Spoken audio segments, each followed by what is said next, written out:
right, welcome to the Rockhound Podcast. This week we have a returning guest. Go ahead and take it away. Hey, I'm Rufotris, Rooted Rockhound, and I was not ready for this actually.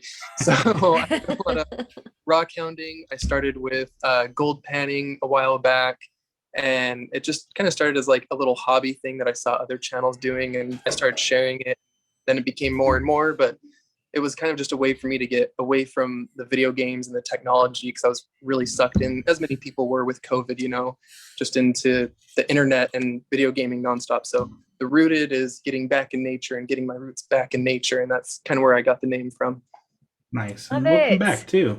Yay. Yeah. So good to have you back. Thank you.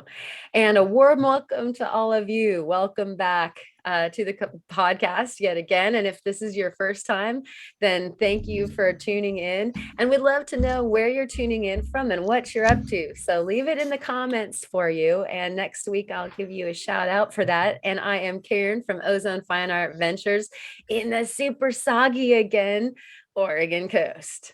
How about you, Kyle? And I am Kyle with World of Rock Hounds, and this is Tucker the cat. Hi, Tucker. Who is being a surprise guest this evening on the podcast. It never fails. Like, he was napping perfectly fine on the window behind me, and then he's like, "Oh, hey, you're in here." It'd be a shame if I crashed the party and rub my face all over everything. And dispersed a fine layer of fur. Yeah, pretty much. He's actually kind of shedding a little bit too, so it doesn't help. But that was our introductions. Karen, if you'd be so kind and do the shout outs from last week. Yeah, as coincidence has it, we're doubling down on Chris's. So last week we had Chris. And so thank you, Chris, for being on last week. Thank you, Chris, for being here tonight. Don't be confused, though. Last week's Chris was Chris of Northwest Jasper and Opal Agate Hounds and Agate Hounds. Wait, did I say that right? And it was an awesome podcast. He had a really, really incredible show and tells. And so if you did miss last week, then definitely tune in. And we'll have Chris on again also, because we definitely didn't hear all of his stories. As it seems as though that is with all wow. Sorry. I didn't feel that earthquake over here. So Right. Wasn't Oregon wide. I have a feeling it was a Tucker quake. Yeah, literally. Yeah. Scott Lambright writes, being from Oregon, it was cool hearing from Chris about his hounding and adventures, and agree with him about opals as well. Also, while I was able to pop in for a few minutes during the premiere, and Jared was right about Kyle looking a decade younger after shaving with the Obsidian.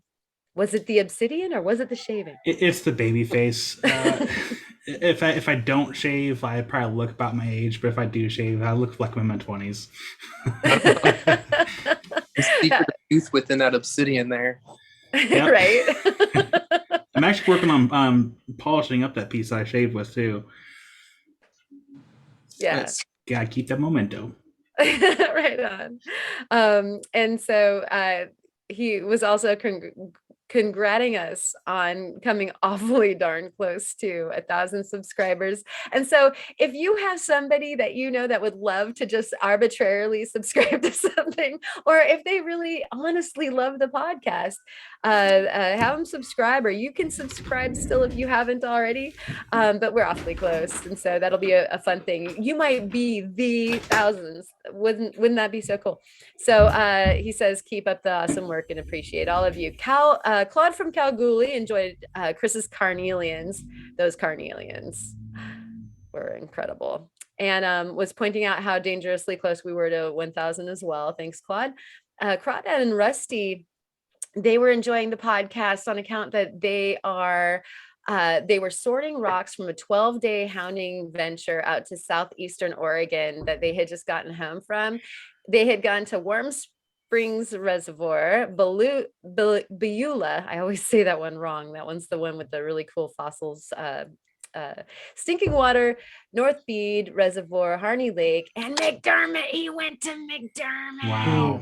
Yeah, told us about the lithium mining, the folks from the Caldera Rock Shop, and they believe it's coming. I know we weren't supposed to talk about that if you were watching last week. I was like, wow. But and they finished off their trip over at the Royal Peacock Opal Mine, which is the Nice. cherry on top of the sundae for sure. Thank you for sharing that, Crawdad and Rusty. That is super cool. And Clear Crystal Vibes, Mary Beth said it was another great episode. Thank you. Having opal fever as well. We were talking about opals a bunch last week, Chris, and so feel free to talk about opals too. We're not leaving you on that. I left all my good opals upstairs, like right here, and like all the opal. Well, there's some here, but most of it's upstairs. I know that you have a thing for opals as well, so we can cover that here in a little bit. She wanted to know if we were going to get a tour of all the rocks behind you, Kyle, at some point. Oh, at some point, yeah. I can do that tour. We might have to do that podcast, like what the heck is behind you podcast. I mean, we did cover it with Theo, but like maybe a more extensive tour for Theo and Kurt as well. Yeah, I think that shouldn't be too hard to do. I think what I'll do with that one, since like the camera that I'm using right now on my computer is actually like it's not like fixed, but it is attached to a wire.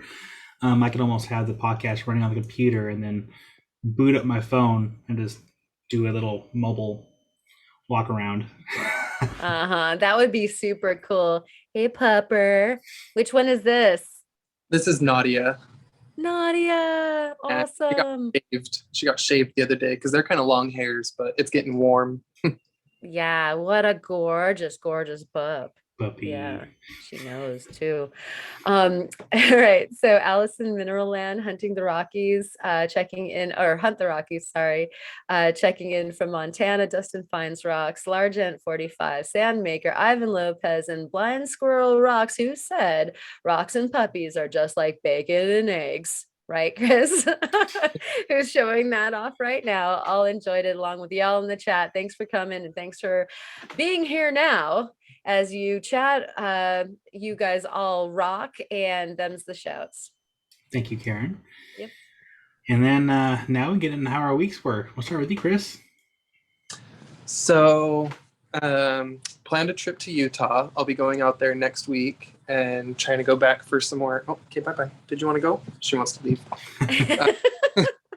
Going to go back out to a few of my favorite spots in Utah, but we had found some new types of agates out there that I've got dog hair on me now, but a few different banded agates. We have some blues, some reds, some carnelian looking types, all sorts of new agates that are not in any rock hounding book for Utah or anything in the area. Like it's all unknown.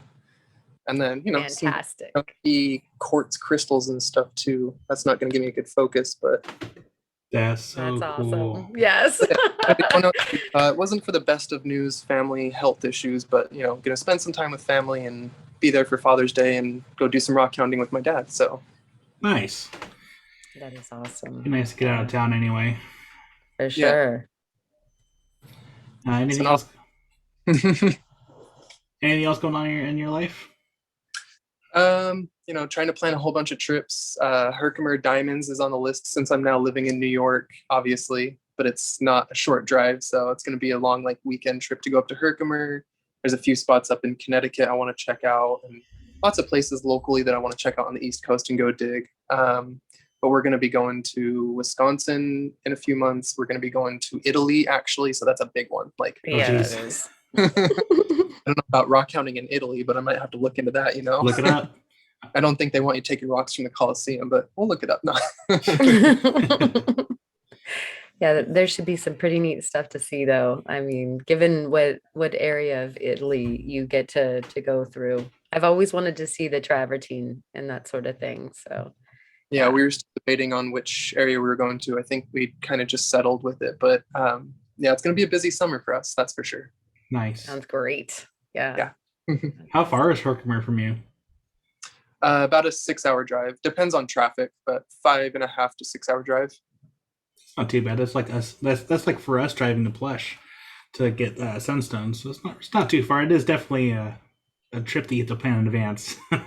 Yeah.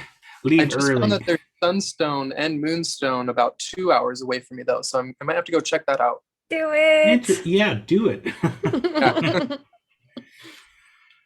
Well, thank you for sharing a week. Karen, I'll give you a little bit more reprieves into the shout-outs.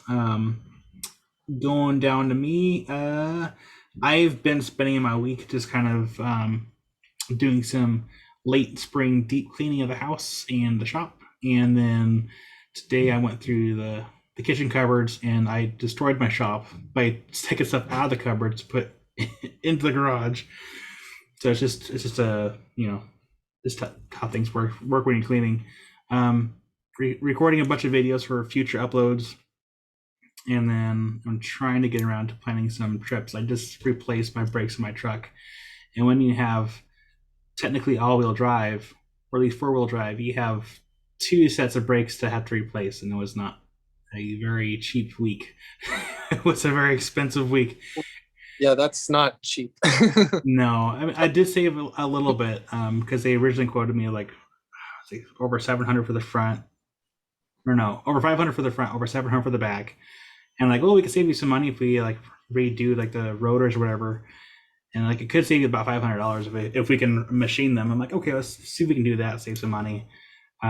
They could do one of the sets, but they couldn't do the other one, so it still wasn't bad. And then I go to pick up my truck, and my thought process was, okay, this should be a simple, I go in there, drop it off, take a couple hours, come back. No. I dropped off my truck at 8 a.m. and I didn't get it until 4 p.m. I was without my truck all day. And when I went to go pick it up, they had put on a note that the springs in the back were leaking. And they're like, you might want to get them replaced at some point. I'm like, do I really need them? And like, well, unless you want to deal with a bunch of noise coming out the back of your truck, you can probably do without them. And I'm like, I had asked him out of curiosity. I was like, hey, what could have caused that to leak? Because this used to be a logging truck before I owned it. And like, well, if you put a lot of weight in the back of your truck, like it can cause that to happen. I'm like, we were just covering that last week. And I was like, I'm pretty sure I caused that. Oh, that poor truck. I put it through way too much. A couple of states too many, eh? I think 4 states at this point. Yeah. So it was worth every rock. Yeah. I need to have a rock sale at some point. It's just, I keep putting it off, but I should. You heard it here, folks. Yeah. You heard it here. But other than that, just kind of getting caught up on a few things. I made like a giant to-do board in the garage because, like, I don't know if it happens to any of you, but like, have you ever have so many projects in your mind that you just can't, you lose motivation to do anything because you're just like so bombarded with things in your head. Okay, I have to write this all out so I can see it. So it's not in my head, it's there, not in here. And it actually helps with the focusing a little bit more better. So I've made 3 of those this year, all in separate places, and I've not looked back at them once. Still doesn't help. Maybe a 4th one. Oh no! So that's all you need. I used to have like a little little pad like this that I would actually have like the to-do list on, and I kind of did that more when we first moved in here, and like when I was in the process of redoing the garage, so I can kind of keep track of like what I was doing, the project that I need to get done so I can get things done. But no, the current to-do list is literally a whiteboard that's probably like 1.5 feet, 2 feet wide, and like 3 or so feet tall. Like it's a big whiteboard and big bold letters to do, and the whole thing is just filled out. You to do. But yeah. No, I got what is today, the 9th? I have 19 days to get as much of that stuff done as possible because I'll be starting my new job here towards the end of the month. So I have 19 days to get stuff situated, and so I don't have to think about it when I'm working on my new job. Nice. And that was my week. Karen, what you got? Right on. I had more craziness to the mix, obviously. I mean, it just is my momentum, but we have of course, the Rockhoundettes, or all the The little puppets. itty bitties that are like every single day they're getting closer to being, fully completed Death Stars, like they start doing new things and like getting out of their little paddock and running crazily around the house and stuff like that. I mean, like learning how to run. They're only 4 weeks old and they're just adorable and a total time absorber. And so we'll go ahead and visit at least with one of them by show and tell. So stay tuned to see a peek on the puppies. I have a visitor from out of town. My mom is staying, and that's super awesome, up from California. And I've mentioned her on the podcast many times because she's definitely one of the reasons why I'm a rock hound. And so what do? We got to go through my rocks and we're going to, we're cutting and we're going to polish and we're going to do some stuff. And so it's super fun to do with my mom. And, Nice. You guys yeah. could have stopped by on Saturday. Like I was home. I was waiting. I'm Oh, like, wait, that we ran so late. So, like just getting her back but there's a chance, of course, on the way out, like on the way back, hopefully we'll be able to let me drop know. through. Yeah, like her like a train before hers had hit a car on the tracks, and so her train was like delayed by 3 hours ish. They were unsure how quickly they were going to get her through, and so that's kind of why we were in a holding pattern. Anyways, so I'll be showing off one of the stones that we cut here from Oregon, from out of the rock pile, because we were just like, what do you want to see inside of, so we were just having that kind of fun. So today was like cuts and the last couple of days, and that's pretty much it, other than playing with puppies, hanging out with mom, and playing with rocks. And so I've got nothing to complain about, but it's been busy. Yeah. Well, thank you for sharing. Sure. And that does it for our weekly shares. So Jared had a good idea, and I kind of threw it at Chris and Karen like as we started. But he had a good idea to kind of show off like Rockhound or rock books that we would typically kind of go to. So Chris, if you want to start it off with your recommendation for rock hounding. Yeah, these were one of them was recommended to me, and these were the first two books I picked up. And I've also gotten a bunch of the state guides, but no book has been as handy as these ones here, which were the Rock and Minerals. Ooh, is that mirrored? It shows okay on my screen. Like me too. Yeah. So it's the Rock and Minerals Pocket Guide. It's by Chris Pallant. Another Chris. They're everywhere. And this one's just great because it's small and easy to take around. Has a lot of useful information, on all sorts of minerals that you'd find in America. This one, the much bigger one that don't take around. This one is by John Farndon.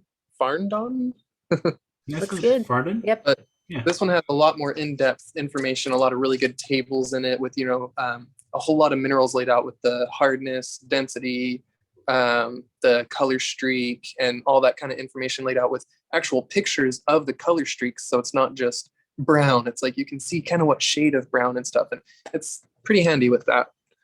So I really have turned to those books for identifying a lot of my unknown minerals.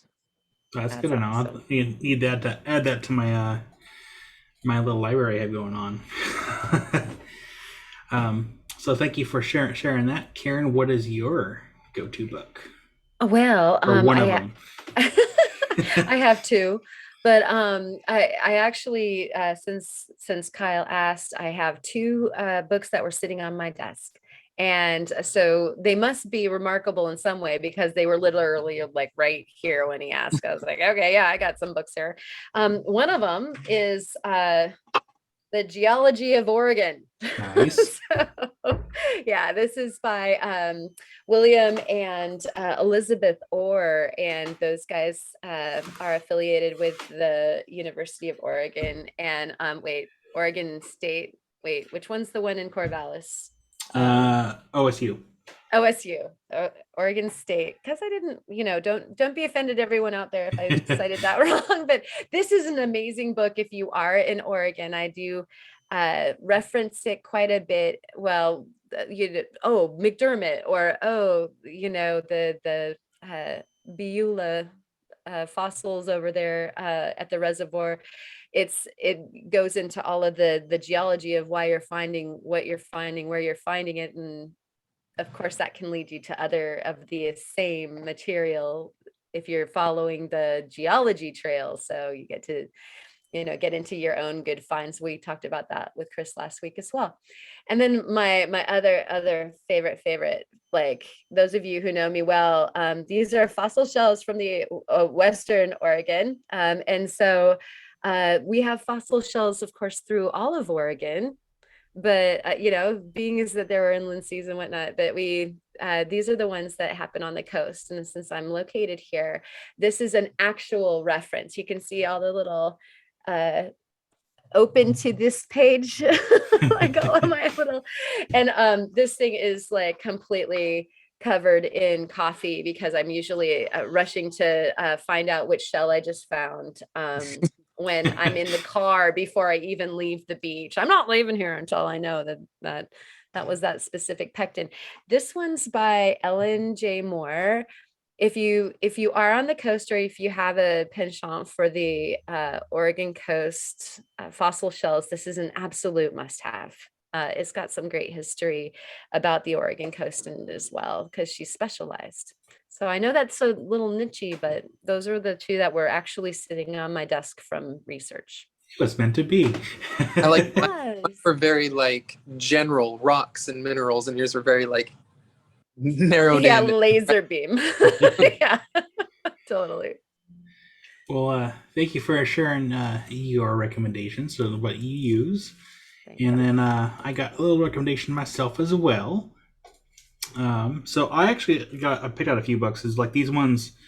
I mean, a disclosure, like in high school, I didn't really do a whole lot of reading. I like pictures, and so pictures for me help. And actually, when I used to volunteer at the local rock shop, like there's been a couple times where someone's come in and like, hey, I don't know what this is, or like an estate sale was bought and like there's some very interesting specimens and like none of us knew what it was.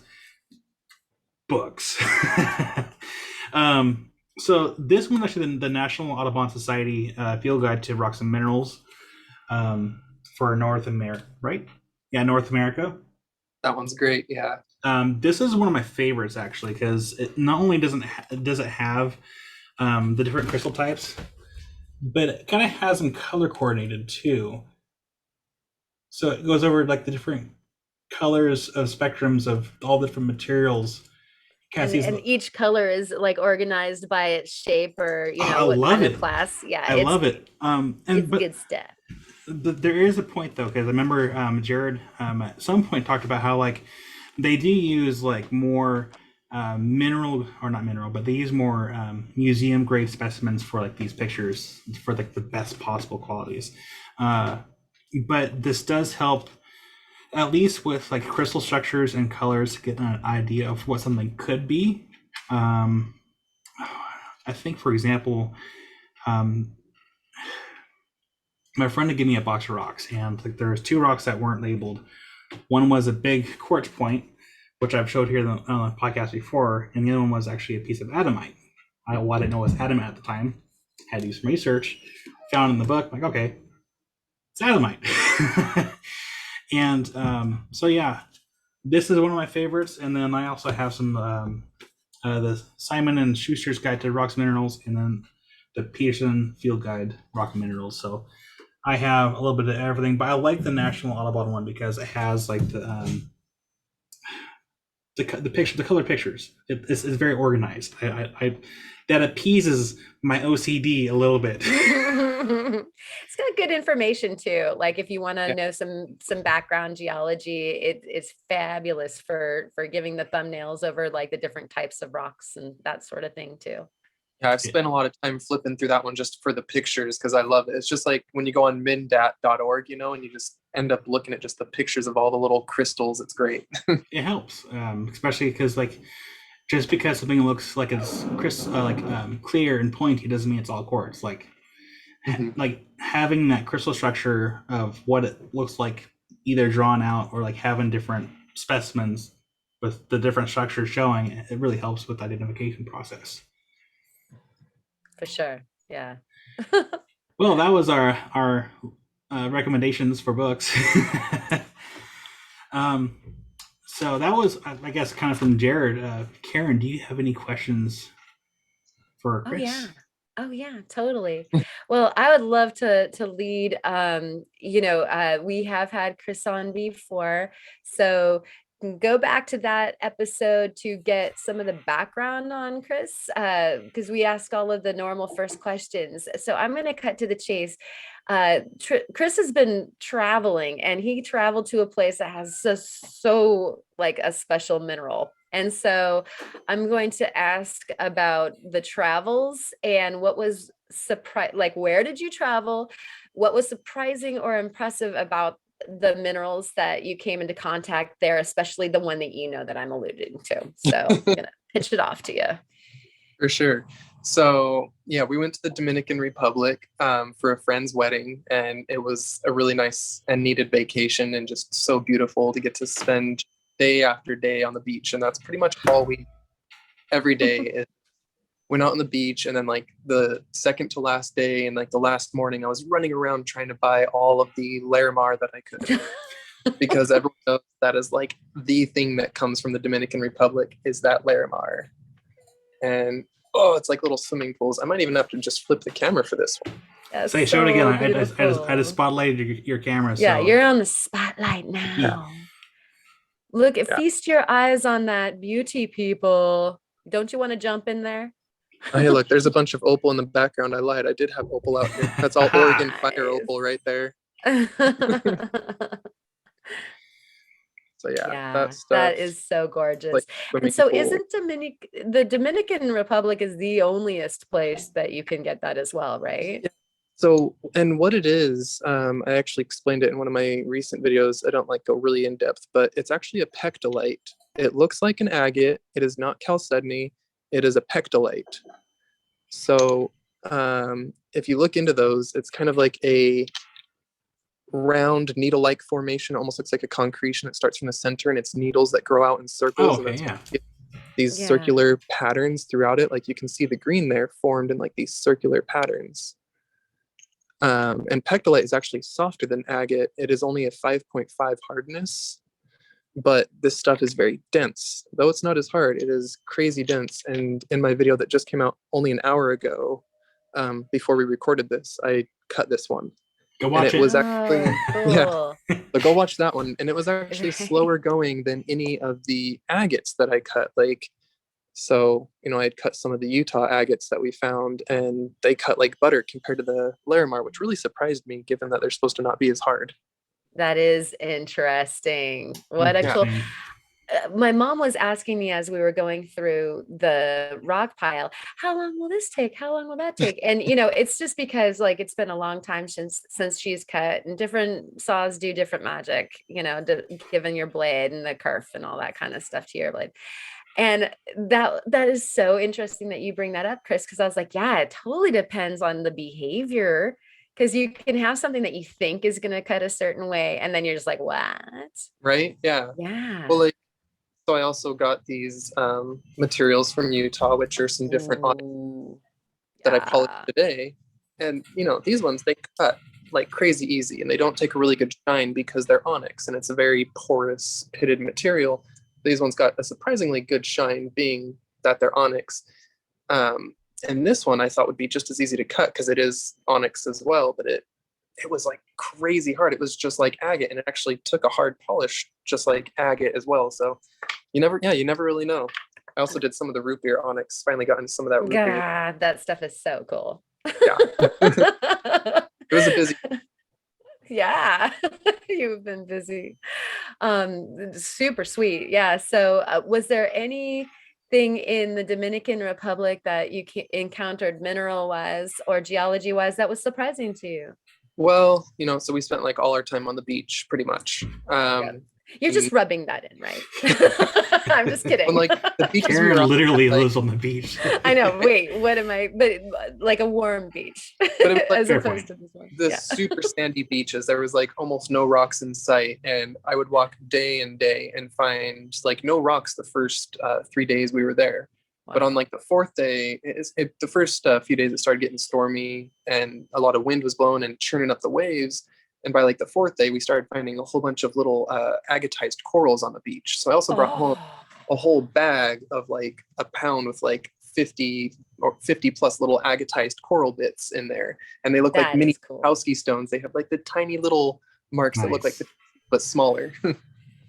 That's yeah. how interesting that it took that, the change of the weather to bring out any geology for you, Well, or and fossil. I figured it out after the storm because I was like really intrigued. I'm like, how is it that I walked around the first few days and saw nothing on the beaches? I even went out on low tide and high tide and I kept checking and saw nothing. And then I realized it's just the type of sand that's there. It's a really, really light sand. And so until it was churned up, it didn't churn up what was just below the sand. So I went and I started digging, and you dig just that far down, everything below was filled with shells and rocks, but the top was just a really smooth sand that you walked through and like no rocks would really pop up. Interesting. That is so interesting. Yeah, that there's an overburden. Like the story of Agate Beach is that people all come to visit Agate Beach and there aren't any agates there. And they're like, well, what's with the misnomer? They're there, they're under like 20 feet of sand though. That's how historically the currents have changed, and just the way that the coast has changed.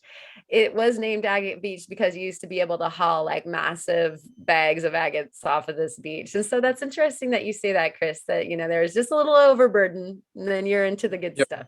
Yeah. Yep. Well, was the Larimar cheaper there than it is here? So, I want to say yes, like some of it was, but most of it wasn't that much. And you could see a lot of the people were crossing out their old prices and just writing a new higher price. They weren't even bothering to put a new sticker on there. Ouch. I can't tell you how many shops did that. And they were all saying the same thing, because of the issue at the mine and because of the mine closure, prices are just going up. And so they were all just raising the prices quite a bit. So you're like, you got your new hoard. Yep. Yeah. Right. I got my little hoard here, and a couple other slices that I did, and like one little pendant left. Ooh. Yeah. But yeah, like even, it used to be, from some of the people I was talking to, you'd go down there and the little pendants would be like $5, right? Oh my gosh. Like the little No pendants, way. $5. And in the US, even a little pendant of Larimar like this is like $5 per gram. Yes. Yes, it Adds is. up real quick too. Yes. Yeah. So, but now everywhere I went, all the pendants like this were now $20. So there's been a pretty big increase down there. Interesting. Yeah. That's a good question. But not a lot of other minerals and stuff. As far as your other question, it's a lot of young lava rock out there. And at least on the side of the island we were on, which is the exact opposite side of the island where the Larimar mine. So we were like as far as we could be from that, pretty much. So was that, is it basalt? Is it like kind of pahui? I don't remember. I looked it up and I think it was, mostly just basalt, just fresh flow basalt. I don't know if I'm not too familiar with the geology of the area, but it's, Haiti on one side, Dominican Republic, it's the one island, and it's whatever the whole island is made out of. Nice. Yeah, cool. Let's see here. My question, Karen, did you have any more questions? Oh yeah. While you're percolating. So of course now you're in on the East Coast, which I would imagine is pretty darn contrasted to Utah and Idaho and some of your last ports of call. In so many ways. So many ways. I don't even know. So yeah, it's do you feel like you're settling into some of the rock hounding there, or are you still I know you were just talking about planning trip to Herkimer and that sort of thing, like your experience so far and what you're still kind of looking forward to? What are those things? So I will say it is a lot harder to just go out and rock hound here because there's not BLM land, there's not a ton of public land, and a lot of the public lands that are parks and such actually have a lot of very strict no rock hounding rules out here. It's pretty surprising. That sucks. So I live on Long Island, New York, and the whole island pretty much is just quartz. As I've shown in a few of my recent videos. I don't think I have any right here.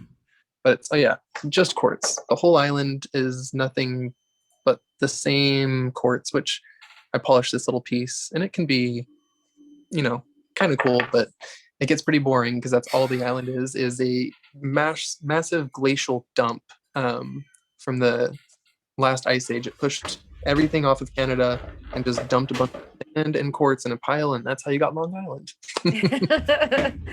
Yeah. So I recall that you were rock hounding where the waves were very gently lapping, and you could go through the material. And that's actually, even though a lot of times when something's super common where you are, but other people don't have that same experience, you kind of like pass it off like, yeah, I'm like living on a great big pile of quartz, and other people are going, oh my God, that would be so amazing.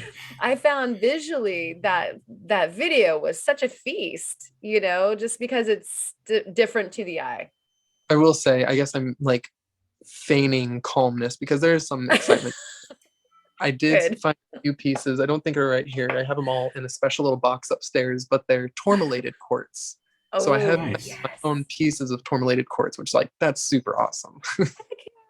Yeah, that is definitely something to become like straight out Twitter pated over. And so good. That would be a neat find. And so that's something that can happen. And okay, so that came down from Canada. So its provenance is because of the glacial till, yeah? Well, and so I joined the local gem clubs, and I've talked to them about it. And basically, the reason it's all quartz is because that's what was hard enough to survive, and all the softer materials got ground up and mushed up into nothing. And that's what all the sand of the island is all the softer materials that wasn't the quartz and harder. So that makes sense. And no matter where you go on the island, even the middle of the island, you dig really deep down, all the quartz is round. Everything is round. There's no jagged rocks. Right.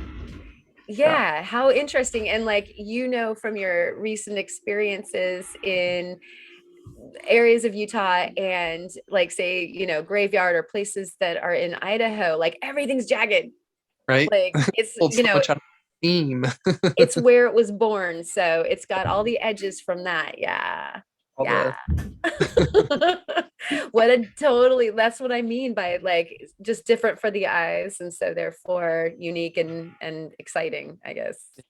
And I've definitely spent many hours out on the beach here because it's only a mile from my house. It's about a mile and a half from here to that rocky beach. And we'll walk the dog there and stuff and just go walk miles up and down that beach. And I took my metal detector out there once. I went and tried to check with the local office. I'm like, can I metal detect out there? And they were like, sure, I don't know. I'm like, you're the park department. How do you not know?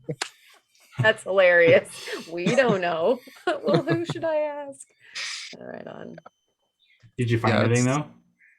No, it's pretty hard around salt water. You got to be kind of far away from the salt water unless you have a very nice metal detector, and I have a pretty low end one. So yeah. Well, you can't say you didn't try, right? Yep, exactly. Right on. Did you perkle up a question yet, Kyle, or do I keep on interrogating? No. You're fine. Okay. I was gonna say that you're actually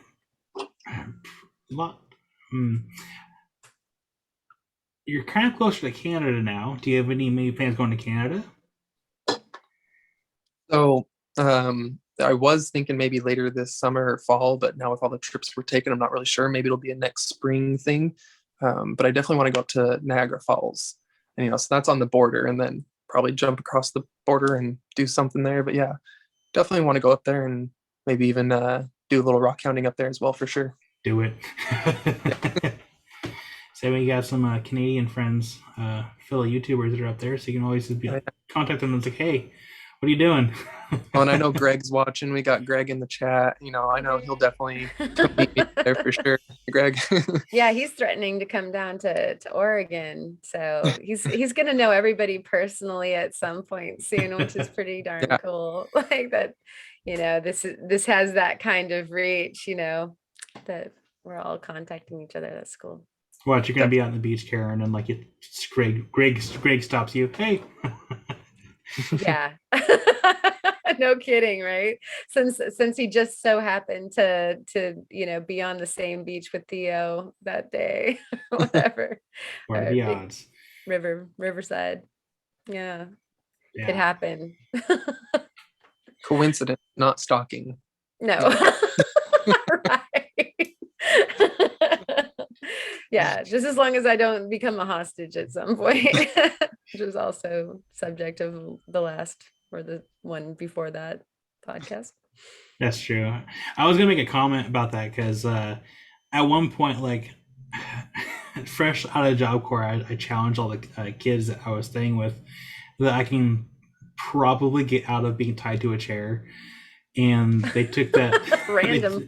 they took that challenge quite literally. So like I was strapped to a computer chair, and I don't think I have the picture anymore, but like it was a lasso, it was duct tape, saran wrap, like they had my arms bound to the handle, and like, all right, see if we can get out of this. I'm like, okay.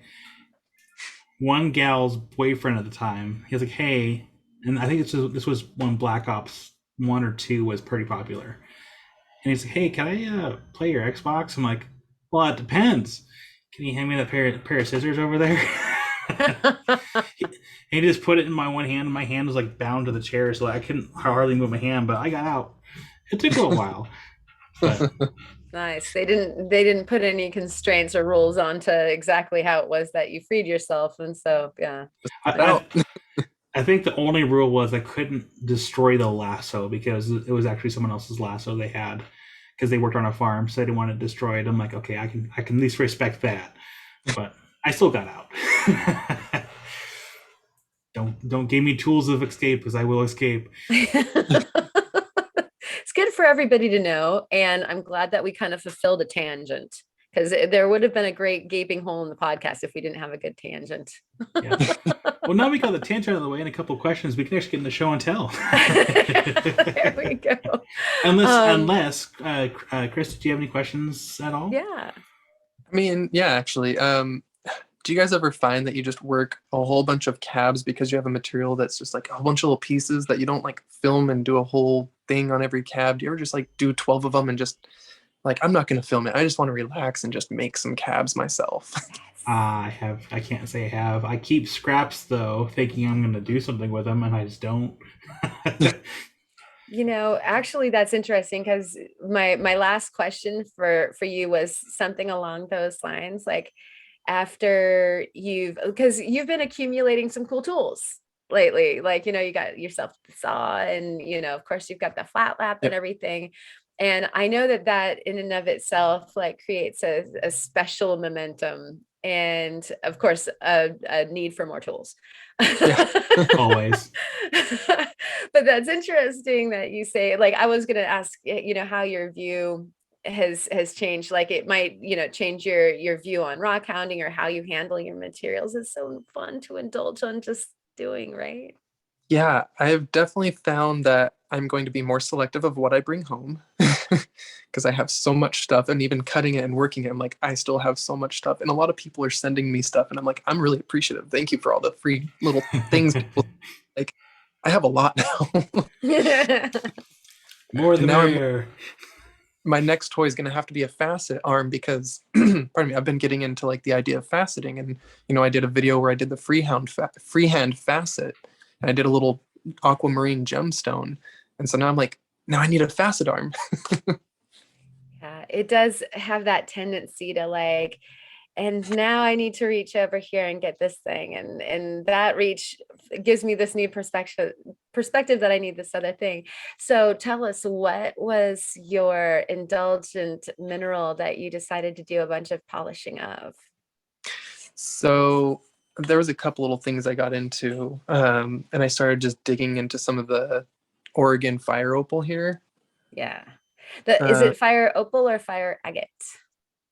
It's the fire opal, and it's dendritic fire opal. Oh my goodness, And fantastic. I don't have any of the polished pieces right here, but I showed some on some recent videos.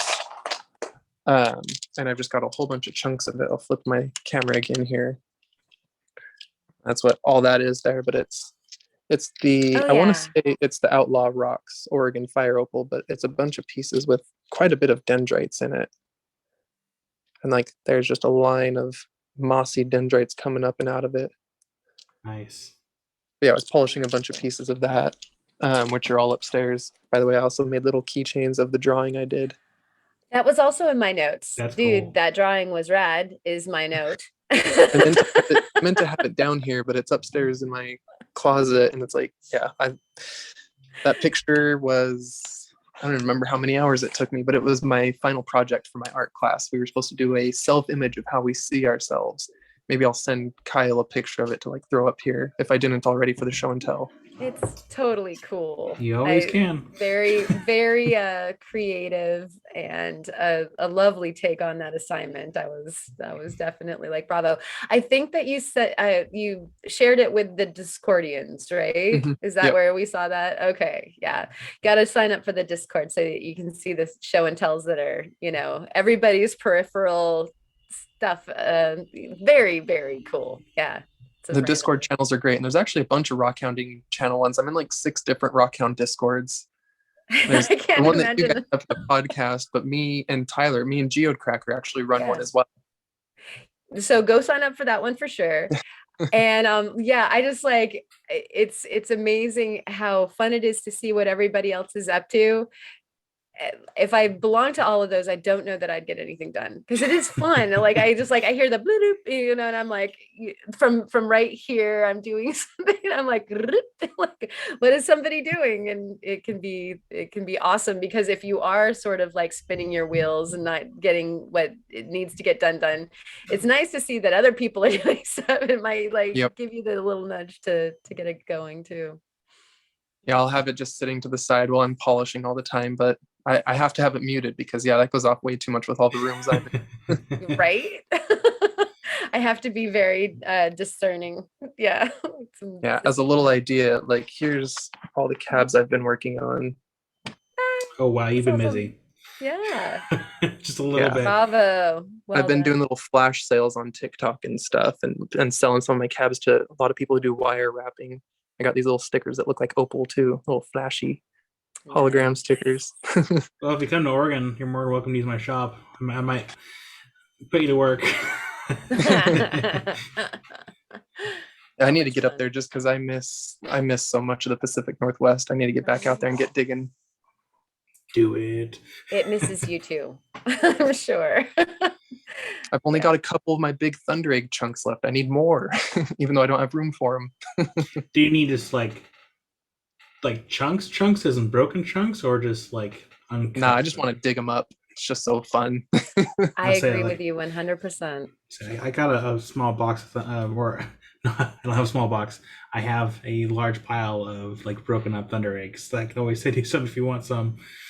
I've definitely seen you have a few piles of rocks around. A little. Just the small piles, Yeah. I think about that sometimes, like, what would happen if I just like sold everything all in one go? What would I do with that vacant space? So much more room for activities, right? Yeah. Talk about missed opportunity. I just saw there was an estate sale here, and for like a couple $100, someone got tons of rocks. They got a whole lapidary collection here on Long Island, and I'm like, I missed it. Those are the worst, like, because you see something and you're like, oh man, when is this? And it already passed within like minutes. You're like, yep. Yeah. So on one of the local groups I'm in, I'm just like, that was a lucky find. No kidding, especially if they got equipment too, because good equipment's hard to come by. Yeah, there was some good price. Good old flat lap and a vibe lap, and then just tons of old stock material, just good big rocks. Nice. Yeah, next time. Find out who they are, be friends with them. Yeah. Next time. I've been working on that. Yeah. If you guys don't have any more questions, we can now get into show and tell. Yeah. Chris, You are up first.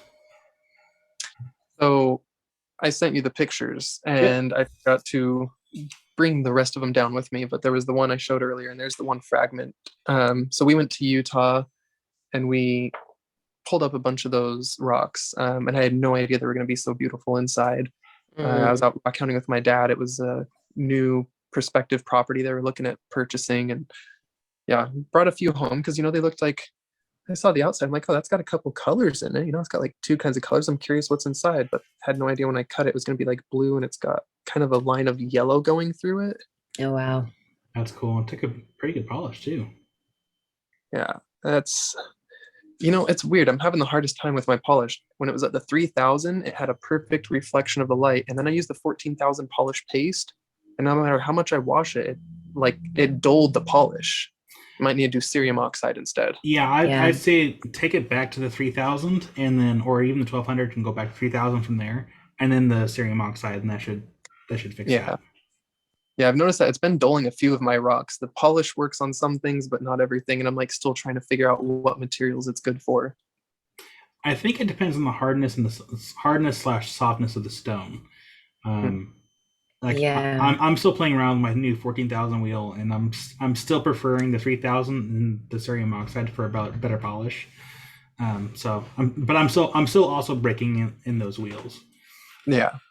There's a list somewhere online, and I'll share it in the description if I can find it, but it actually is a list of, if it's this mineral, use this polish at the end. Bop, blop, blop, blop, blop down the line. I've seen that. Oh, man, it's so handy. In one of the lapidary groups on the Reddit lapidary group. Yeah. Because it is difficult, and not only do they provide what kind of polish, like if it's cerium oxide or if diamond paste is better or what have you, but also they recommend what surface, like do it on leather, do it on carpet, do it on, because the buffing wheel, there's different application, which kind of wheel or application disc you're using for that vehicle as well. So that thing is golden. So anybody who also might find it, and if it isn't in the description, if it isn't in the description yet, go ahead and leave it in the comment for us, because that would be, it's so handy to have. I have it saved on my computer, I think, and if I find that, then I'll go ahead and share that. Yeah, I think someone sent it to me too, and I have to try to find it as well. And it could have been Jared. I could be wrong. Ooh, yeah, he probably has it on his website. Use 2 phones. I got a computer. It could be anywhere. I had it saved somewhere. Yeah, that might be the case for everybody who's listening. But if you haven't come across this list, then it's just invaluable for knowing the right way to end a stone, for sure. Yeah, I think it depends on the stone, because I think I've had to use my high-speed buffers I typically use for metals to polish a few stones, and I think it just has to do with the softness of the stone. Be it a soft, I can't place a stone. I did it before, and I can't quite place it. Maybe it's lapis. I don't remember for sure, but I remember it was a fairly soft stone. I know I've had to use it for pyrite before to kind of buff up some pyrite, just because cerium oxide is not going to really touch it. It's not at all. and stuff that you'll undercut with diamond, that you can use something like, instead of using something that'll help undercut it, you use something smooth like the leather so that it doesn't. And there's just all these tips. We don't have to reinvent the wheel. Mm-hmm. Right. Even when you think something's a similar hardness, like the jasper I have and the agate, they seem like similar hardness, but the jasper took a perfect polish. Oh, there's my ceiling light. Look at that. Look at that shine. Right, there we go. The jasper takes perfect polish, but now it's just dull. Yeah. Same exact finish. Crazy. Yeah. And then you had also sent pictures of another stone that you. Yes. Yeah. The one that Tyler cut. Yeah. Yeah, that's the one Tyler's holding in that picture. He did a video of that, so go watch Tyler Geocracker's video. Oh my gosh. I can't wait to get the pieces of that back. And so when I'm in Utah next week, you can guarantee I'll be looking for more of that black and white plume. It's like zebra plumes. I don't even know what to call it. Like, but I want to need to name it now. And that Nice. you said that also came from that same area. Yep. So that's the crazy thing is that black and white plume agate, the blue ones, and the carnelian ones, and the stripy ones that glow green in the black light all came from the same spot. Interesting. Yeah. Oh, you're gonna have to go back for sure. Yep. Yeah, that's some pretty neat stuff. I just pulled it up for a big picture, and it's Yes. very intricate. Yeah. For anyone in Utah who wants to know, I'm not going to give away locations, but it is the Duchesne area. So if you know where Duchesne is, it's up there ways, but it's up in that area. And there's some BLM land, so you can find some BLM land to go check out up there. Nice. That's very generous of you. Seriously, that's cool. Right on. Yeah, I like to share any locations I can, but this is my dad and his friend are trying to buy this property, and everything around it is all private property. And like anyone who knows Duchesne, half of it is oil wells now, and it's all oil drilling. So like you got to be careful where you're going out there and make sure you're not on private land. Yeah, no kidding. Well, anything else you want to add on to your show and tell at all? Just that I really hope that I find more of these big chunky We do too. crystals in Utah. I think you will. Yeah, I vote for that as well. And some gold. Yeah, that's gorgeous. Oh, and some gold. I'm going to do a little gold panning while I'm out there because why not? Might as well. Yeah, you can't do that here. New York doesn't allow gold panning. So just another thing that the East Coast is so... It's interesting. Could it be maybe because there's the high density of population over there on the East Coast? No, there's an old thing called like the King's Law, but technically it's still in effect where since like the 1800s or something, any gold mined in the state of New York belongs to the state of New York and you must forfeit it to the state of New York. Oh, Don't like that rule. And it's more so just that you can't really gold mine unless you have the proper permits, have your own property, have a mining claim, and go through all the proper channels and spend a lot of money. You can't just like recreationally go gold mine, from what I understand, like you can out west. Everyone come to the West. No, I'm just Right. kidding. that was the Don't everyone idea. come to the West. Yeah. It's all free. Just go out there. Well, like Utah, still more than half of the state, I think, is open to gold mining. Most of the major rivers, even the national, don't quote me on this, national forest land, like, but there's a lot of land. You just Google gold mining in Utah, it's like half the state allows it. Nice. Yeah. Good old Utah. Good job. Yep. Gotta love it. Well, thank you, Chris, for your show and tell.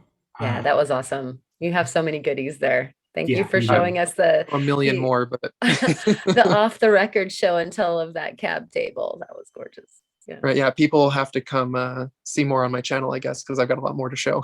Yeah, go subscribe. Get Chris over here to 2,000. You want to see him Yes. Give me grow. I'm on my way to 1,000 still. I'm right behind you guys. Yeah. Doing it. Come on, people. Do it. Awesome. All right, Karen, it is your turn for. Oh, yeah. I told y'all that we had been going through my rock piles, which aren't anything like Kyle's rock piles, but still super fun. And we decided to pick out a piece of Maury Mountain moss agate to cut. And these are always a surprise because there's a lot of variation out there. Those of you who have been there know that you're walking around or digging, and you might come across a red moss agate, and then there's olive moss agate, and then there's the light, lichen color. So from the outside, probably guessing that it's one of the more olivey ones, and sure enough. And so we got a regular slice, and of course Zoom cameras do a terrible job, but Kyle showed the rough rock, hard to reassemble, so that was what the rough looked like. And then we got in there, and sure enough, the variety got to be not only some big ribbons. Those of you who are versed in the moss agate, sometimes you get these like big mineral ribbons, like that it's like giant kelp or something. And then there's like the little filigree of the mossing that's more dendritic and what you would expect from the mineral behavior to be like actual moss. Well, this guy definitely, like the darker parts are the kind of giant kelpy parts, and then the little guys are down here lightening it. And some people say that moss agate isn't actually agate because there aren't fortifications, but in one of the pictures you can see the fortification lines. And so it's not only just a, moss agate, but it's true agate, moss oriented. And then there's some backlit pictures that give you an idea of how dense this Maury Mountain moss agate is. Sometimes you get just a little bit of those dendrites swimming through the great sea of silicates that are inhabiting the same vug. And then some of these out there are just so thick you can hardly see through them. They're just so dense. Yeah. And I feel like for me, that's almost more beautiful than those ones where you just get a few of the dendrites through. I mean, they're just so rich and squirrely and interesting, like visually textured. And so this guy will be fun to polish, and I'll definitely give you guys here on the podcast an update on how that one goes. Maybe by next week we'll have that bad boy polished. I did get something in the mail that's going to help me polish bigger slabs like this, so you guys will kind of get clued into what toy that is next week. Is it something that I recommended? Yes. Yes. Yep. Okay, cool. Yeah, but I haven't really had a chance to play with it yet, which is amazing because like the world should have stopped. Everybody here in the room and everybody out there probably watching knows if you get a new tool, everything stops. You got to go play with that tool. Yep. Pump the brakes. Let's go. Yeah, like the world falls away. But mom was coming in on a train that wasn't going to stop. And so well, it stopped for 3 hours, and so it's literally still sitting in the box. And Kyle, when I got it. And so I can't believe my self-control is like, I don't even know who I am. My saw sat in the box for like a week before I used it. Oh man, that must have been so painful for you. I'm in an apartment. Got to be like considerate of when my partner's home. We usually do things together, and I don't do the rock stuff when she's around. And then I've got neighbors, and I was trying to wait for them all to like leave and go to work one day, and and then the weather, and then it did. It rained. Then it rained like 3 days that I wanted to use it, and had to wait for the rain. And yeah, oh, I'm sorry. Yeah, it's sucks. Like Christmas when you get a bicycle and then it snows for the whole next month or whatever. Right. But a little note on your moss agate comment. Hit them with the black light, and sometimes you'll be surprised that there's a whole bunch of hidden fortification that you can only see in the UV. Oh my gosh. Like I just so happen to have like one here, and he's right? like if I suddenly go dark, you guys know. Oh, look at that. Oh, that's beautiful. Oh my God. Nice. Like, but none of that shows, like, really without it. But I've got a whole bunch of moss agates here that the fortification really only shows in the UV. And so, yeah, we were having that little debate on the Discord recently too, talking about like, well, there's no fortification. It's like, but there is.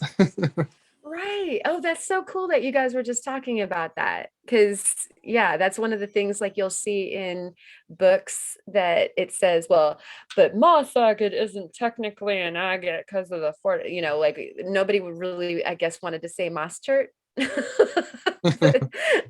it does. Like I've seen a lot of fortification, at least in the Maury Mountain. So yeah, that's cool. I love your hack though. Thank you, Chris. I'm going to do that as soon as we're off of this podcast. A little tip for cleaning the polish out of moss agate too. If you have a steam cleaner or some kind of like high pressurized water system, that's the best way to get the cerium oxide out of, because like the moss agate, the cerium oxide will really get into places you didn't even know was there. So that's the undercutting I was talking about before. Yeah, so it's tough.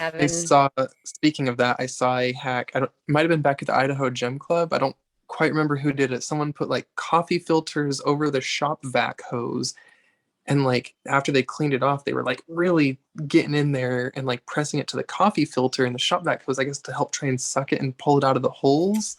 But the coffee filter prevented the piece from getting sucked into the vacuum. I don't know. I was like, oh, okay, that could work. Well, the only thing wild. The only thing that sucks though, because with the cerium oxide, like once it gets on the stone and it dries, like at any given time, Just cakes on. It's on there. Yeah. And it's like, okay, because that's I've tried using like electric toothbrush or like a water pick to get like in the little crystal pockets that are in the moss agate, and like none of it was doing it. I'm like, this is like frustrating. And then like I got that low pressure like electric The little steam gun. I got a steam gun, and I got a little electric pressure washer by Ryubi. I think it's like 1600 psi, and a leather glove. And depending on, of course, how big the piece is, if it's like a small little cab, then yeah, I'll use the steam cleaner, but very carefully, so it doesn't get too hot. Because if it gets too hot, then you're gonna run that risk of the stone going boom. Yeah. Nobody wants that.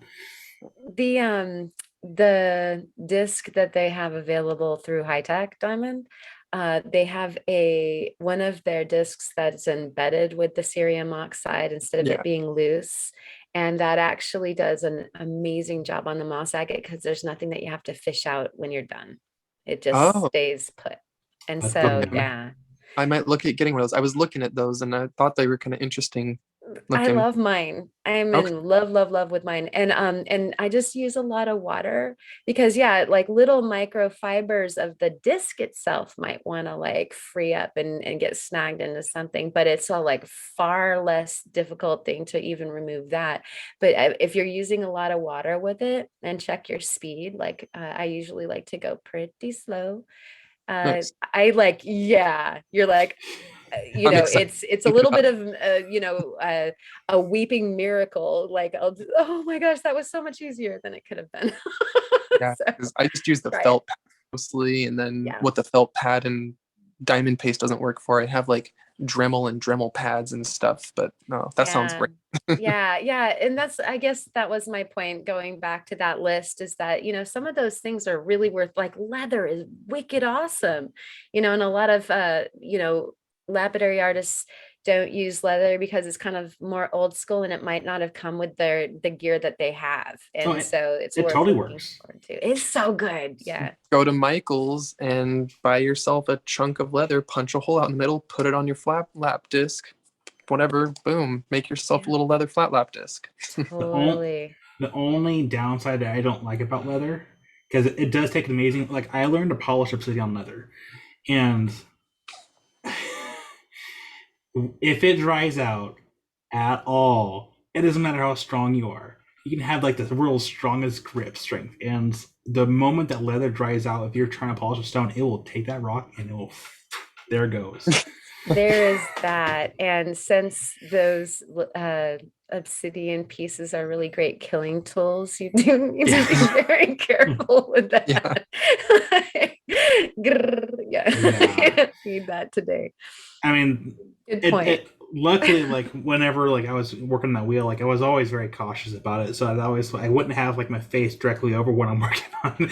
I would at least be backed up a little bit, so when it flings it goes in like up or down or like sideways. It doesn't go like at me. Super prudent. Yeah. But it again, like it did very well. It's just I prefer the carpet wheel because it doesn't grab the rock and try to send it away.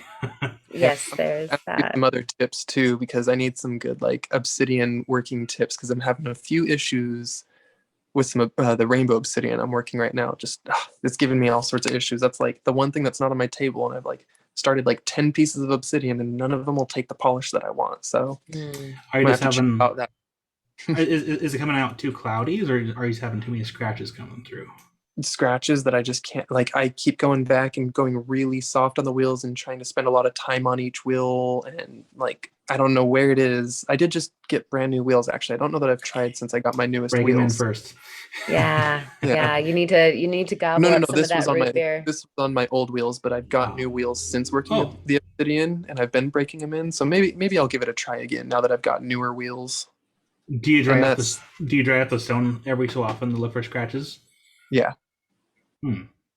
Yeah, I don't And I've move even done on. the like cover it and Sharpie and then worked it down and made sure it was all gone again. And I was like, okay, I even did it again and like did that between layer to layer, and then somehow got some big scratches appeared like out of nowhere.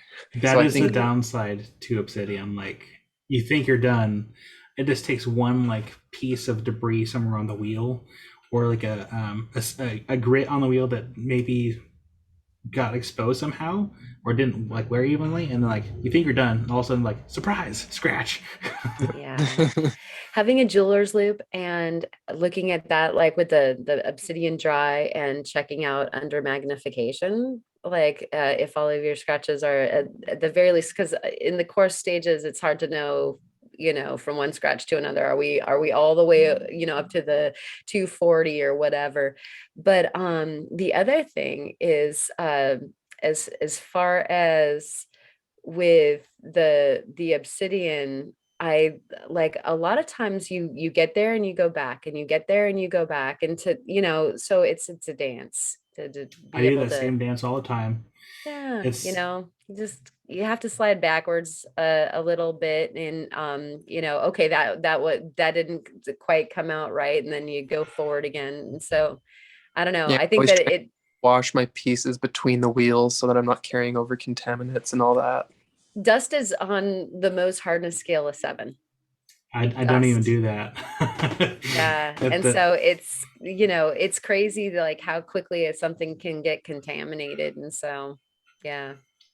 That's kind of why, because I haven't released a video yet. Actually, I haven't even edited it. Just replaced the water system I have for my calving machine, because I typically have like a clean water system to the calving machine and have the wastewater into a separate bucket. But I'm getting a little impatient having to empty out the buckets and refill it like in about an hour. And so actually I just made a recyclatory system for the water and using sponges as a filter before it gets to the pump, and I'm hoping it actually helps a little bit. So um, if it does work fairly well, I'll share the video of how to make it. Yeah, interesting to see how that works out, because yeah, there's a definitely the challenge of trying to keep up with the whole water situation, especially if you're trying to work someplace that isn't wet dry. Like I work inside, and Yeah. so I don't want big spilled water stuff Yeah, everywhere. I'm in a like small apartment, same deal. Totally. I've Yeah. seen your little rock room. It's awesome. But yeah, you don't need like water everywhere in there. That would be like a catastrophe. Yeah. Yeah. So yeah, share with us if that works out for sure, Kyle. Yeah. Uh, I will laugh now at the video because I did use a fair amount of fire to actually help make the container fire and razor blades. Nice. It sounds like an exciting video. Do we want to get a little four-legged object Yes. real quick? Okay, Do it. so you guys carry on about that and I'll be right back. For sure. Oh my gosh. Cuteness overload. He was sleeping. So You he's can like a tell. total zombie. And this is actually one of the more like active guys out of the litter, and yet he's like just dopey. But this little guy, his name is Oahi. Oh, Yeah.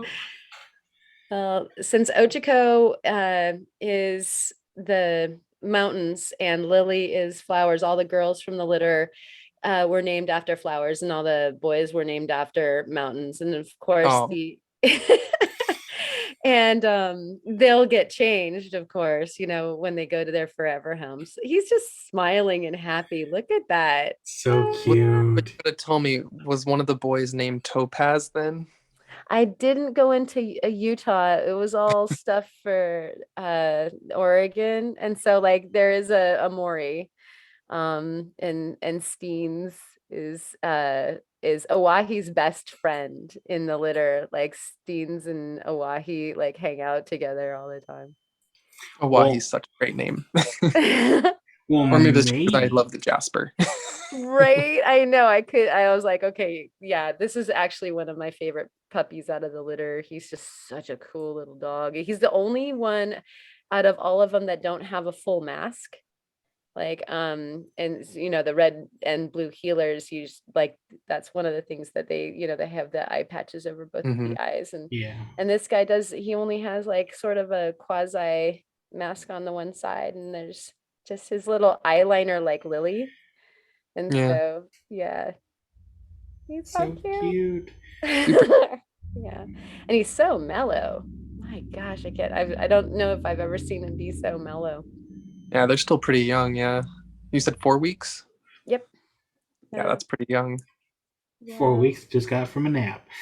Yeah, 4 weeks for half of them yesterday and 4 weeks for the other half today, because they were born overnight. So We he got was our lucky 7. we got ours when they were 6 weeks old, and they're almost 11 now. They're 10 and a half years old. It's so crazy. Goes so fast, and Right. they're so dear at that age. Aren't they just so sweet? Like at Oh, 6 and at that age that they're at now. well, Nadia still acts like a puppy. Hachiko runs around, and she is still very not playful. She lays around and does nothing. But Nadia runs around, is super playful, and acts like a puppy. But Hachiko, no, she acts like an old lady. Puppy. So I'll go ahead and You. put Owahi back. I just call him Wahi. Like that's his name for short. Oh my gosh, I could just scritch him for the rest of the evening, but Lily is probably right outside the door having a hissy fit. So I'll be right back. Bring back my baby. All right. So thank you, Karen, for showing your rocks and your puppy dogs. Can't go wrong with that at all. That's it. My show and tell is actually pretty easy. I am wearing it. So I got a nice little gift from Mary Beth, and so the way here's what happened. She texted me. She's like, "Hey, is your address still this?" I'm like, "Yeah, it's my address." Forgot all about it. A few days later, I get a package in, and I think it was in the middle of like cleaning the shop. I'm like, oh, I should go check the mail. Let's check the mail. Like, there's a big old package, and they're like, oh, cool. So I open it up. I'm like, oh, I wonder what's in there, and I'll actually end up doing an unboxing video because I wasn't going to at first. But there's probably something cool inside there, so I'll go ahead and do it. It's from Mary Beth. So she sent me another one of these, Mild Kyle Bob Ross shirts. This one has something better, somewhat cool, special on the back. Sorry, I'm stuttering a little bit, but it's pretty cool. So I don't know if I can really get this on the camera or not, but it says, "But will it take a polish?" Oh, nice. Yes. And so I'm like, oh man, that's so cool. And nice job, Mary Beth. she sent me some more decals. Oh, nice. Yeah, that's gorgeous. And I'm having a hard time picking which one I want to put on the truck. Wow, fantastic. And they're like iridescent. I don't know if the camera can really pick it up. Yeah, I was noticing that. color? I thought that about the blue one. Yeah. Yeah, they're both kind of like that, and like I don't know which one I want to do. Oh, I love the blue iridescent. What color is your truck? White. Ooh, that's a. I mean, I could put one on Do like the blue. I think so too. Do the blue. Yeah.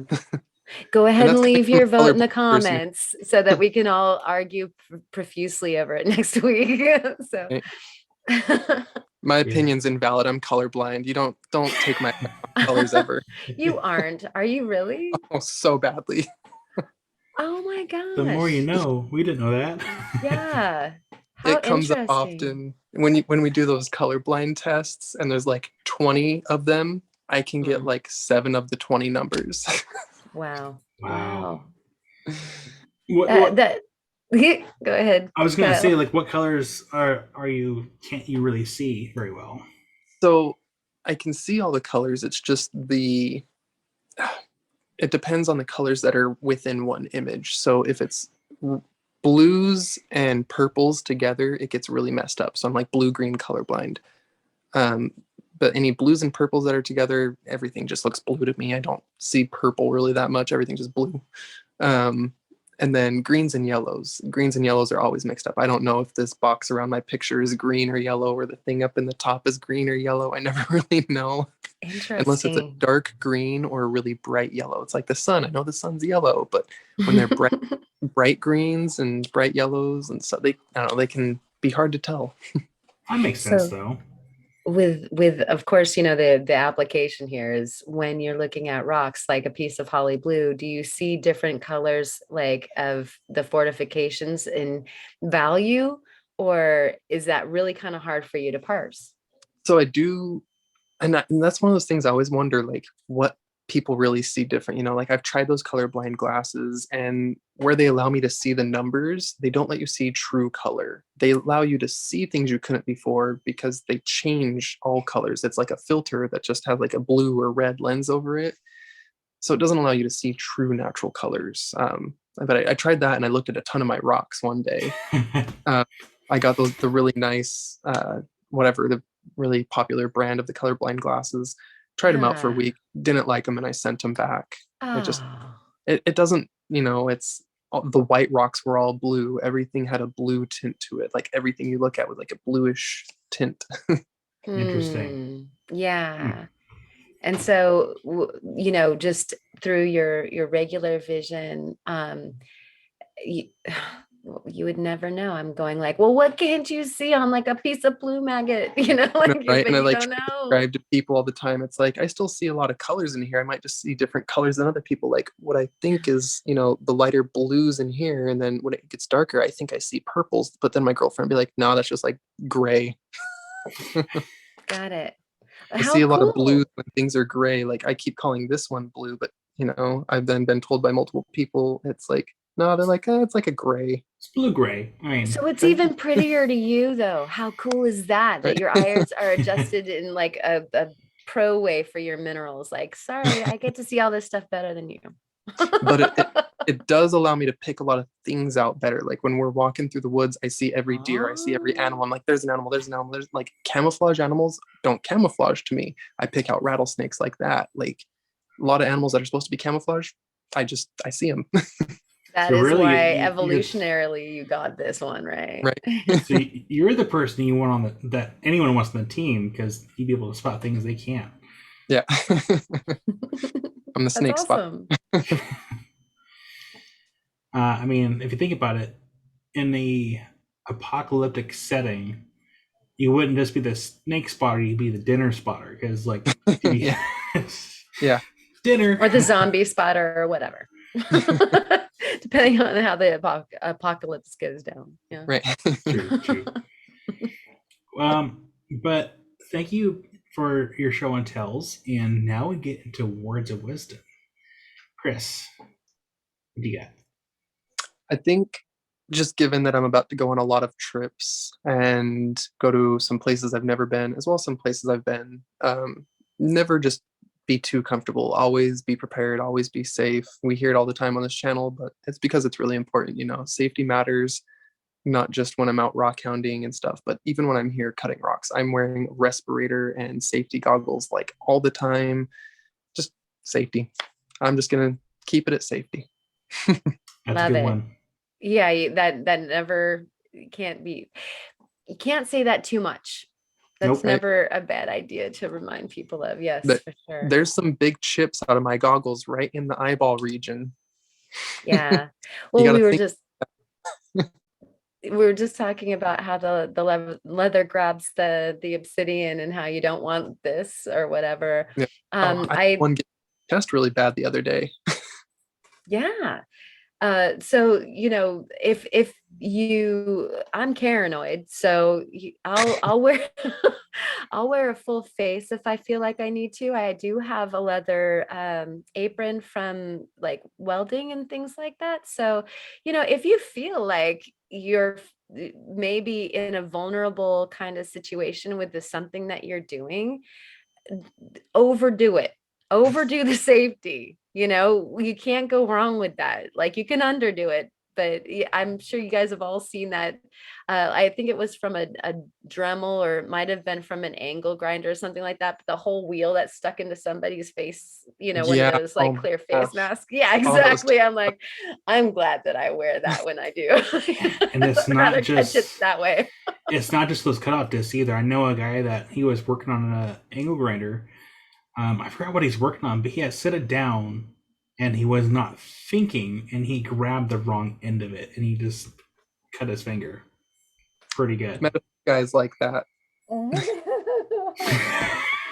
His finger's still there. His finger is still there. It's just he had a pretty good gash. And Lucky, yeah. I've met a few guys, and yeah, no. Exactly. So yeah, keeping your mind about you and overdoing the safety is never a bad thing. Yeah. Right. I'm gonna be taking some friends rock hounding with me in Utah that have like never been. They do some hiking and camping, but like definitely gonna stress the safety, because we're gonna go up some old mine dumps.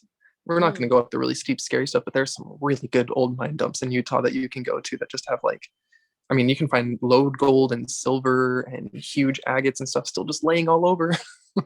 Yeah. Dang. Yeah. The tailings are something to definitely check out. I can't remember what I was listening to, but I remember they said there was this like percentage that is almost ridiculous, like 30% they miss or something. I mean, it's, like given how old the tails are, the method, it has this error potential, for Yep. what they left in the tails. And it's like that's Well, exciting.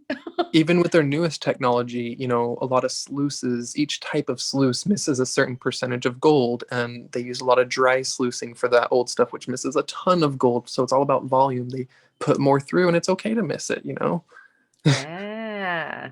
So you're gonna have a good adventure with that. Yep. Yeah. Yeah, we got going definitely back to one place that I got smoked out of last time because there was a big fire. I got right up to the mine, got right up to where I wanted to get, and then all of a sudden I couldn't see anything and it was really smoky. I was terrified. I called my partner, called my mom, let them know what was going on, made it down the mountain and got out quick. But like that was terrifying. I got all scraped up and bloody running down the mountain and I kept like spilling a little bit. I'm like, stay calm, go slow. Remember again the safety, and I was rushing and like, take your time, go slow, just get out alive. Don't panic. Right? Do not panic. Yeah. Well, I'm glad you brought up safety for your words of concern, or your words of wisdom. Words of concern. It's a new part of the podcast. Featuring. Yeah. Well, so if you get to be paranoid, I guess I'll be concerned. I love it. I have not heard that before. Yes, we definitely have a new segment of the podcast then. Well, it's funny that they actually bring up safety, because next week's video that I actually had pre-uploaded a few weeks ago actually. So I bought a high-speed sander, and during the editing process, I realized I had. I was talking about how to kind of watch where your fingers are when you're sanding, and I try to make sure to have that much between where my thumb is and the surface I'm working, so there's no chance of me getting my thumb or anything. I noticed that my finger was a little bit too close to the working surface, but the thing is when I'm working in the moment, I know where my fingers are at. I'm very cautious, and with these high-speed sanders, they do intimidate me. I don't like how fast they move, because that's probably the most dangerous piece of equipment that I have in my shop. The sanders, saws, they're actually all relatively safe pieces of equipment.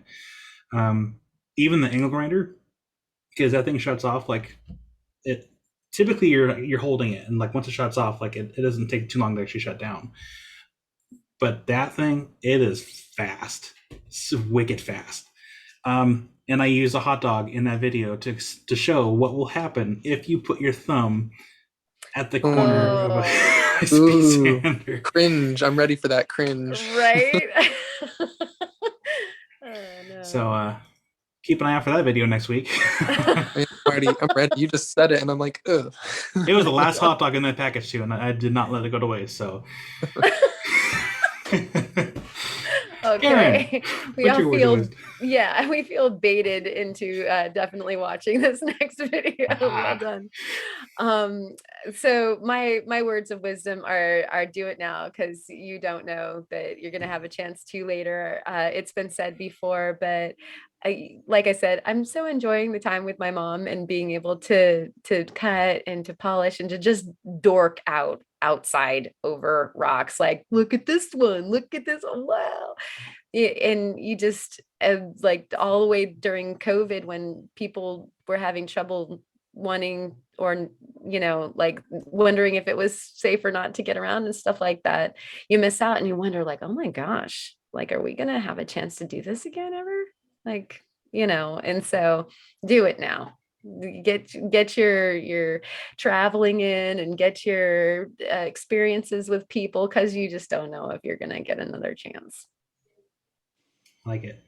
Yeah, It's a good one. I like it it. is what it is. Yeah. So get out there, people. So thank you for Definitely a your. good one. Oh, go ahead. Oh no, I was just saying that's definitely a good one. Oh, okay. I was just gonna say thank you. So thank you for your words of wisdom. I just had my. Oh, okay. I remember what it was now. Pick up a hobby. If you do not have a hobby to occupy your time, pick something. There's so many hobbies out there. It doesn't matter if it's arts and crafts, if it's lapidary, if it's putting together train car models. It doesn't matter what it is. Find something to occupy your time and make that your peaceful place, I guess you can say, where you can kind of zone out, tune out the rest of the world, and enjoy it. Because the world is stressful at times, and we all need that opportunity to kind of take a step back, find something to distract ourselves with, and get zoned in. A lot of us have our rocks and other creative ways. So if you don't have something, find something.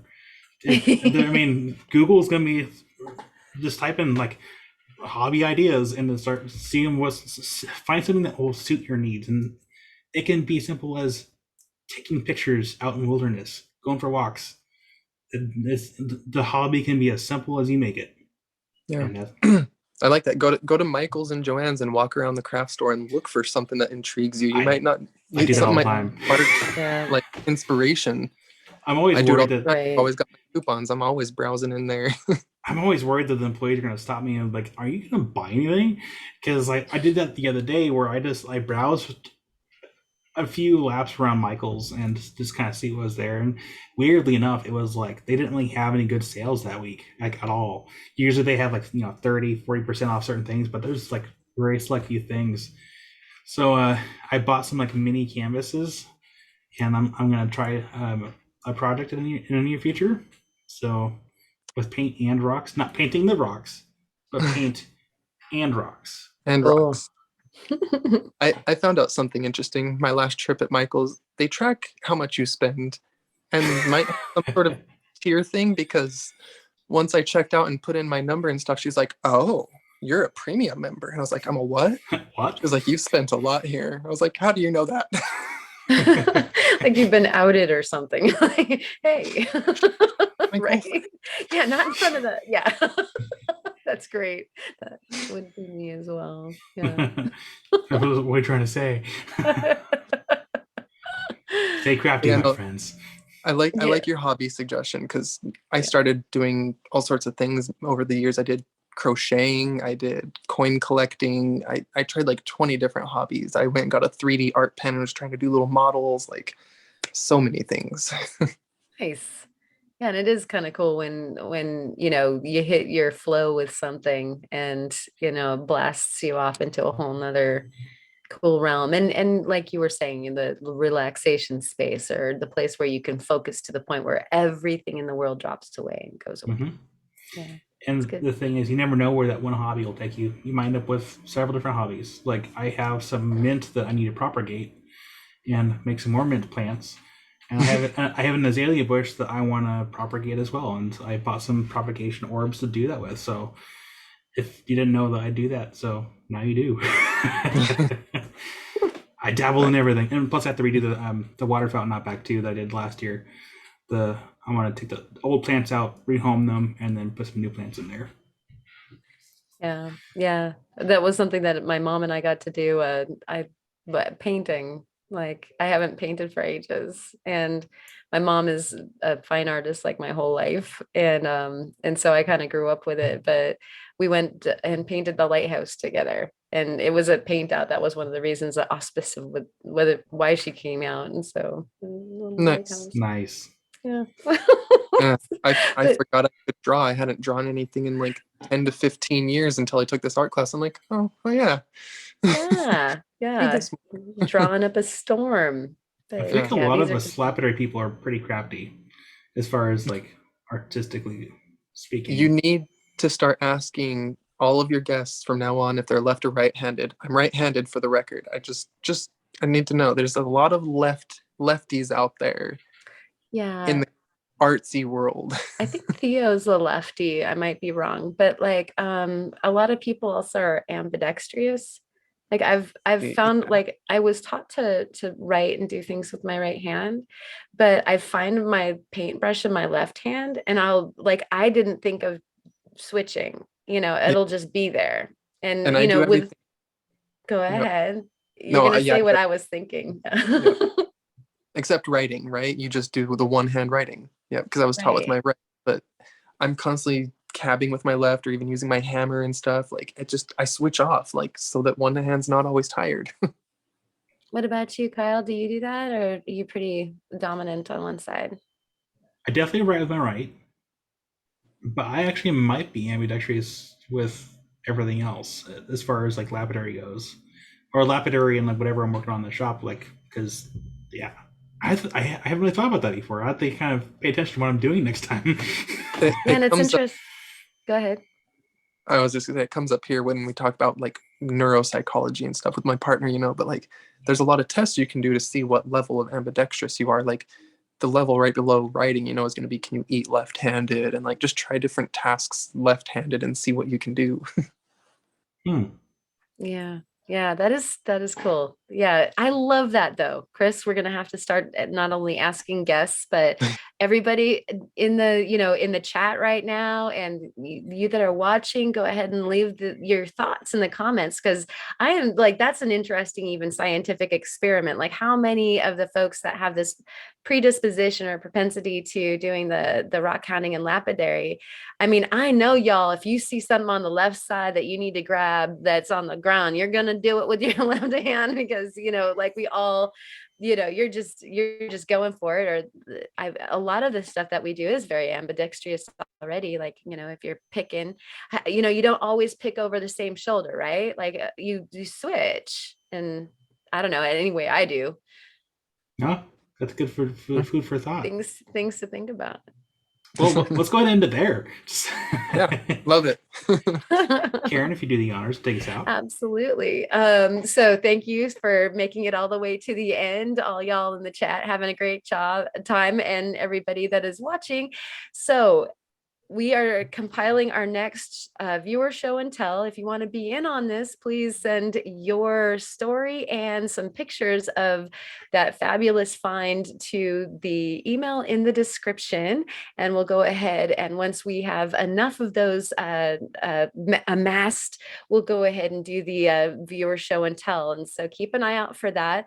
And then also, if you want an invite to the Discord, send us at the same email. Just hit us up for the invite, and we'll get you into the Discord, where you see the show and tells that we share with each other all week long. Plus there's conversations, and there's like randomness, and so it's a good time to be had by all. Very, very motivated by Chris right here. Actually, like I think it was you that like really turned my wheels into like getting it started in the first place. So I thank you for that. I was definitely pushing you and Kyle to like get that going, because I wanted to start one, but I was too afraid to do it. But then I ended up doing it anyway after you guys did. Right on. Yeah. Here, you go first, and we'll make sure this is fun, and then we'll go ahead and do it, which is great. The more the merrier, right? And so join ours, join theirs. Like it's just a good time. And you know how good it is to be able to commune with your people. That's what it feels like. We're always having the chats with the good people. So anyways, thank you so much for joining us. Really quick, Chris, where do people find you? Your socials Yeah. and everything. Yeah. So Rufotris Rooted Rockhound is my name pretty much everywhere you find me. My name's Chris, but Rufotris on TikTok, YouTube. I just started doing stuff on Instagram, so I guess look for me there if you're into Instagram. I'm starting to post and do a little more on there. Pretty much it's just those 3 things right now that I'm using. And yeah, and Discord. Well, thank you so much for coming on again. And we'll have to have you on again because there's always something new to hear about. I can't wait to see your spoils from this next trip to Utah and whatnot. Yeah, thanks for having me. I'll definitely post them in the Discord, so y'all have to join and see. Yes, cool. All right, and thank you all out there again. Rock on, and we'll see you next week. Rock Have a on. good night. Meow.